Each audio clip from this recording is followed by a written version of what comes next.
அதே மாதிரி இந்த பெண்களின் நலன் சார்ந்த விஷயங்களாக இருக்கட்டும், குழந்தைகள் நலனாக இருக்கட்டும், முதியோர் நலனாக இருக்கட்டும், நீங்க போர்ட்போலியோவே பார்த்தீங்கன்னா மாண்புமிகு முதலமைச்சர் அண்ணன் சி ஜோசப் விஜய் அவர்களின் கீழே மாற்றுத்திறனாளிகளினுடைய வெல்ஃபேரையும் கொண்டு வந்திருக்கிறாங்க. அதனால இது ஒரு இன்க்ளூசிவான ஒரு கவர்மெண்ட். குடிக்க நீர், அந்த குடிநீர் வசதியும் உறுதி செய்யப்பட்டு வகுப்பறைகள், சில வகுப்பறைகள் சேதமடைஞ்சிருக்கும், சில வகுப்பறைகளை வெளிச்சம் பத்தாது, சில வகுப்பறைகளுக்கு கரும்பலகை தேவைப்படும், ஸ்மார்ட் கிளாஸ் தேவைப்படும், அதையும் அதற்கான நிதியும் ஒதுக்கீடு செய்து மாண்புமிகு முதலமைச்சர் அவர்களினுடைய கவனத்திற்கு நாங்கள் கொண்டு சென்றிருக்கிறோம். அதுவும் அதற்கான அறிவிப்பும் விரைவு. மண்ணுரிமையும் பெண்ணுரிமையும் தமிழக வெற்றி கழகத்தினுடைய அடிப்படை உரிமையாக இருப்பதைப் போலவே இந்த இருமொழி கொள்கை என்பது எங்களுடைய கட்சியினுடைய பிரகடனப்படுத்தப்பட்ட கொள்கை. அதில் மாற்று கருத்தே கிடையாது. பள்ளி வாகனங்கள் சரியா பராமரிக்க முடியலன்னா நாங்க ஏற்றுக்கொள்ளவே மாட்டோம். எந்த பிரைவேட் நிறுவனமாக இருந்தாலும், பிரைவேட் ஸ்கூல்ஸாவோ அல்லது வேற ஏதாவது, நாங்க டிரான்ஸ்போர்ட் கவர்மெண்ட் ஸ்கூல்ஸ்க்கும் கூட நிறைய டிரான்ஸ்போர்ட்லாம் நாங்கள் கிளியர் பண்ணியிருக்கோம். அதெல்லாம் ஜீரோ டாலரன்ஸ். மாணவர்களினுடைய பாதுகாப்பு, மாணவர்களினுடைய சுகாதாரம், மாணவர்களினுடைய புது நலன், ஆசிரியர்களினுடைய அந்த பள்ளிக்கூட அந்த கேம்பஸ்குள்ள இருக்கக்கூடிய ஒருத்தரினுடைய பாதுகாப்புல ஏதாவது யாராவது கவனக்குறைவு இருந்தா ஜீரோ டாலரன்ஸ், அது மீது கடுமையான நடவடிக்கை எடுக்கப்படும். எனவே மிச்சம் இருக்கக்கூடிய இந்த நாட்கள்ல வேகமா சரி செய்யப்பட வேண்டியதை அவங்க சரி செய்து கொள்ள உங்க மூலமா கேட்டுக்கிறேன். வேலை வேண்டுமா? ப்ளூ ஓஷன் இருக்கிறது. 10th 12th டிப்ளமோ டிகிரி படித்தவர்களுக்கு உணவு, தங்குமிடம், இஎஸ்ஐ, பிஎஃப் இன்சூரன்ஸ் உள்ளிட்ட சலுகைகளுடன் அனுபவத்திற்கேற்ற நல்ல சம்பளம் 15,000 முதல் 30,000 வரை. பெண்களுக்கு முன்னுரிமை. 2,000க்கும் மேற்பட்ட வேலை வாய்ப்புகள் உள்ளன. இப்போதே தொடர்பு கொள்ளுங்கள். Blue ocean.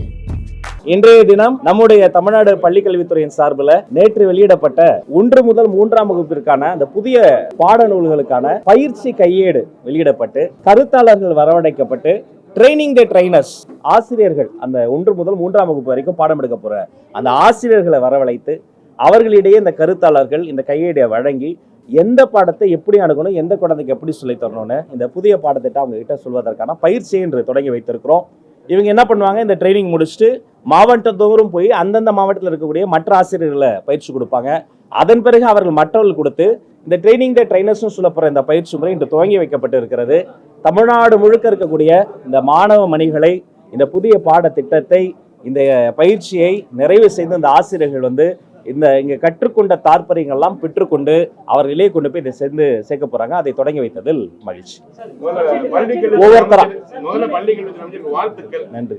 நீங்க உங்க பேச்சு அருமையா தான் இருந்தது. அந்த மக்களுக்கு சொன்ன மாதிரி இந்த டீச்சர்ஸ் குறிப்பா நீங்க எப்படி இந்த ஆரம்ப பள்ளி இருக்கக்கூடிய ஆசிரியர்கள் சொன்னீங்களோ அதே போல இந்த வளர இளம் பருவம், கரெக்ட், அது ரொம்ப முக்கியமான ஒண்ணு. அவங்களுக்கு எந்த மாதிரியான திட்டங்கள்? ஆமாம், இப்போ ஸ்கூல் ரீஓப்பனை பொறுத்த வரைக்கும் பார்த்தீங்கன்னா எல்லா பள்ளிக்கூடங்களுமே ஜூன் மாதம் 1ஆம் தேதியே திறக்கப்படுகிறது. ஆனால் 1லிருந்து 3ஆம் வகுப்பிற்கான அந்த பள்ளிக்கூடங்கள் மட்டும் அந்த வகுப்பை சார்ந்தவர்கள் மட்டும் 4ஆம் தேதி தான் திறக்கிறோம். அது என்ன காரணம்னு சொன்னால், இப்போ இதே ட்ரைனிங்கை வெக்கேஷன் டைம்லேயே கூப்பிட்டு அந்த டீச்சர்ஸை கொடுத்து 1ஆம் தேதி எல்லா ஸ்கூலும் திறந்திருக்கலாம். ஆனால் அது அவர்களுக்கு ஒரு மறைமுக சுமையாக மாறி இருக்கும். அப்போ மாணவர்களுக்கு மட்டுமல்ல ஆசிரியர்களுக்கும் சுமை வந்துடக்கூடாதுங்கிறதுனால தான் அப்போ 1ஆம் தேதி இதே 3ஆம் வகுப்பு வரைக்கும் பாடம் எடுக்கக்கூடிய இந்த ஆசிரியர்கள் மாணவர்களாக வர போகிறாங்க. அவங்க ஸ்டூடெண்ட்ஸ் இதை முதல்ல கற்றுக்கிட்டு அந்த 3 நாட்கள் மாணவர்களாக இருந்துட்டு பிறகு அந்த மாணவர்களை பார்க்க போகிறாங்க. அப்போ வெறும் தொடக்க நிலை மட்டும் கிடையாது, இடைநிலை, உயர்நிலை எல்லா ஆசிரியர்களையும் அரவணைத்து அவர்களுக்கு எந்த சுமையும் இல்லாமல் கொண்டு செல்வதற்கான எல்லா ஆலோசனைகளும் நாங்கள் செய்து கொண்டிருக்கிறோம். அவர்களுக்கு தேவைகளை அறிந்து அதை நாங்கள் பண்ணிட்டோம். ஆமாம்,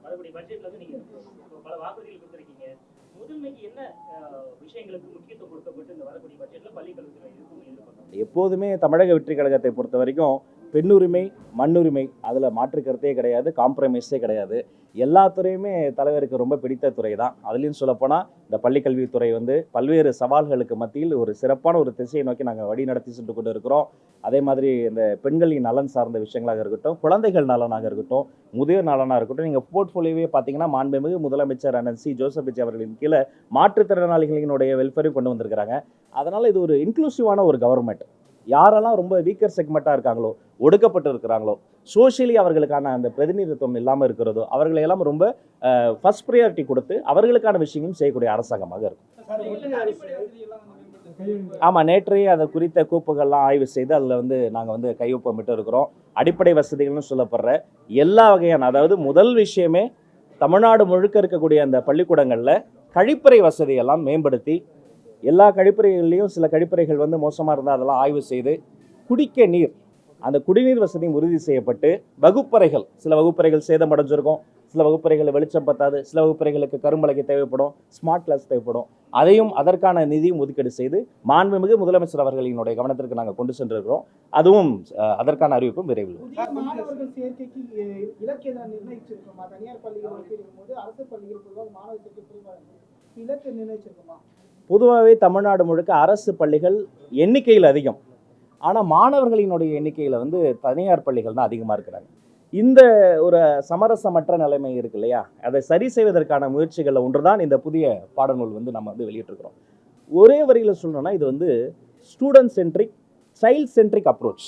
இப்போ நான் வந்து ஒரு ஸ்லோ லேர்னர், நான் வந்து ஒரு ஆவரேஜ் ஸ்டூடெண்ட், என்னையும் சேர்த்து என்னுடைய ஆசிரியர்களை அரவணைத்ததால் தான் நான் வந்து வாழ்க்கையில் வளர்ந்து மேலே வந்தேன். அது மாதிரி ஒரு குழந்தைக்கு தமிழ் பாடம் நல்லா வரும், ஒரு குழந்தைக்கு கணக்கு பாடம் சரியாக வராது. அப்போ அதை போன்ற மாணவர்கள் வந்து யாருடைய குழந்தைகள்னா அவங்க தான் டீச்சர்ஸுடைய ஸ்டூடெண்ட்ஸ். இன்றைக்கி மேடையிலையும் அதை நான் சுட்டி காமிச்சேன். ஒவ்வொரு குழந்தையும் அவங்க அப்பா அம்மாவுடைய ஒரு குழந்தை. ஏதோ ஒரு மாணவி வந்து ரொம்ப படிக்க சிரமப்பட்டாங்கன்னா அது அந்த ஆசிரியரினுடைய முதல் குழந்தை. அப்போ அவர்களையும் உள்ளே கொண்டு வந்து சேர்க்கணும். அது மட்டும் கிடையாது, என்ரோல்மெண்ட் மட்டும் கிடையாதுங்க. ஏற்கனவே படித்து கொண்டு இருக்கக்கூடிய மாணவர்கள் இடைநிற்றலில் எந்த காரணம் கொண்டும், பொருளாதார, சமூக, வேற ஏதாவது மருத்துவ காரணங்கள் எதுவாக இருந்தாலும் இடைநிற்றல் இருக்கக்கூடாதுங்கிறதுக்காக பல்வேறு திட்டங்களை வந்து ஆல்ரெடி நம்ம அமல்படுத்திக்கிட்டு இருக்கிறோம், அதை தீவிரப்படுத்தி இருக்கிறோம்.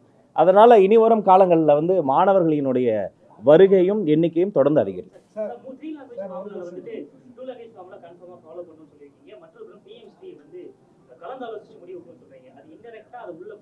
கிடையவே கிடையாது. நான் மறுபடியும் தெளிவாக சொல்றேன். ஒன்றிய அரசு அந்த நிதியை வழங்க இதுவரையிலும் வழங்கலை. அதை பிஎம்சி ஸ்கீம்ல வந்து நீங்க அந்த ஒப்பந்தத்தில் கையெழுத்து போட்டால் தான் உங்களுக்கு நிதி வழங்கப்படும் ஒரு அழுத்தத்தை கொடுத்துக்கிட்டே வராங்க தொடர்ச்சியா.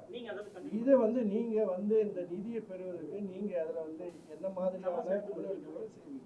கடந்த 2 ஆண்டுகளாக அந்த நிதி வந்து நமக்கு வந்து சேரலை. அது வந்து ஒரு மிகப்பெரிய துயரம். அந்த நிதி எங்களுக்கான நிதி கிடையாது, இந்த அதிகாரிகளுக்கான நிதி கிடையாது. அந்த நிதி அந்த மாணவர்களுக்கான நிதி, மாணவிகளுக்கான நிதி. எந்த காரணம் கொண்டும் அதை தடை செய்வது வந்து துயரமானது, அதை ஏற்றுக்கொள்ளவே முடியாது. அதே சமயம் எந்த மறைமுக அழுத்தத்திற்கும் நாங்கள் வந்து அடிபணிவர்கள் கிடையாது.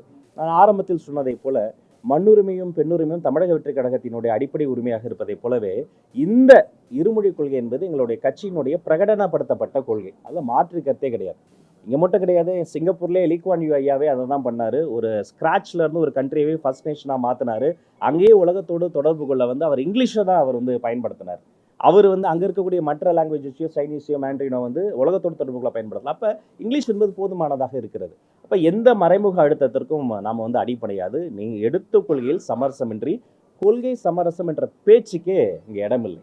சார், இப்போ இந்த ஆய்வு மேற்கொண்டிருந்தீங்க, அதில் வந்து உங்களுக்கு பெரிய சவாலாக இருக்குது. ஏன்னா ஒரு பக்கம் ஆசிரியர்கள் போராட்டம் தொடர்ந்து பார்த்தீங்கன்னா லாஸ்ட் டைம் போராட்டம் வந்தது. அதுக்கு நீங்கள் என்ன ஏற்பாடு பண்ண போறீங்க? நிறைய ஸ்கூலில் வந்து ஒரு பள்ளி ஒரு ஆசிரியர் தான் இருப்பாங்க, நிறைய ஆசிரியர் தான் இருக்குது. அப்போ அதையெல்லாம் எப்போ ஸ்டார்ட் அவுட் பண்ண போறீங்க? ஆனால் உலகத்தில் பேசி தீர்க்க முடியாத பிரச்சனை எதுவுமே இல்லை. போரையே பேசி நிறுத்தும் போது பெருமதிப்பிற்குரிய என்னுடைய ஆசிரியர்களின், அன்பிற்குரிய ஆசிரியர்களினுடைய பிரச்சனைகளையும் பேசி தீர்க்க முடியும். பல அமைப்புகள் இருக்காங்க. அதை குறித்தும் நேற்று வந்து விவாதத்தில் வந்து நாங்கள் பேசியிருக்கிறோம். அதனால் சட்டத்துக்கு உட்பட்ட சில வழக்குகள், சில பிரச்சனைகள் நீதிமன்றத்துக்கு போயிடுச்சு. சில விஷயங்கள், சில பிரச்சனைகள் நம்முடைய சட்டமன்றத்தில் இருக்குது. இன்னும் சில இதுங்க வந்து நம்முடைய டைரக்டரேட்டில் இருக்குது. அதனால் ஒவ்வொரு சட்ட பிரச்சனையை சட்டம் மூலமாகவும், அதிகாரிகள் மட்டத்தில் பேச்சுவார்த்தை பிரச்சனைகளை வந்து பேச்சுவார்த்தை மூலமாகவே சுமூக ஒரு அனைவருக்குமான ஒரு வின்வின் சிச்சுவேஷனை ஏற்படுத்த முடியும்.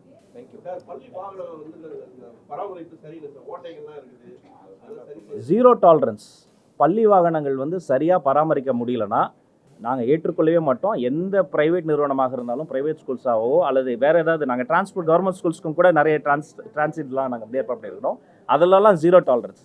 மாணவர்களினுடைய பாதுகாப்பு, மாணவர்களினுடைய சுகாதாரம், மாணவர்களினுடைய புது நலன், ஆசிரியர்களினுடைய அந்த பள்ளிக்கூட அந்த கேம்பஸ்குள்ளே இருக்கக்கூடிய ஒருத்தரினுடைய பாதுகாப்பில் ஏதாவது யாராவது கவனக்குறைவு இருந்தால் ஜீரோ டாலரன்ஸ், அது மீது கடுமையான நடவடிக்கை எடுக்கப்படும். எனவே மிச்சம் இருக்கக்கூடிய இந்த நாட்களில் வேகமாக சரி செய்யப்பட வேண்டியதை அவங்க சரி செய்து கொள்ளணும். உங்கள் மூலமாக கேட்டுக்கிறேன். ரொம்ப நன்றி.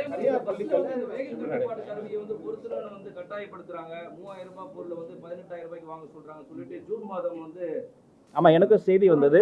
உடனடியாக தொடர்பு கொண்டு பேசினப்ப அது வந்து ஒரு மாவட்ட, திருவண்ணாமலை தாண்டி ஒரு மாவட்டத்துக்குள்ளார ஒரே ஒரு அமைப்போடு அதை பேசினாங்க. உடனடியாக அவங்ககிட்டையும் பேசி அந்த பிரச்சனை சரி செய்யப்பட்டது. திட்டமிட்டபடி, ஏற்கனவே அறிவித்தபடி எல்லா பள்ளிக்கூடங்களும் நல்ல முறையில் திறந்து எல்லா மாணவர்களும் பள்ளிக்கூடங்களும்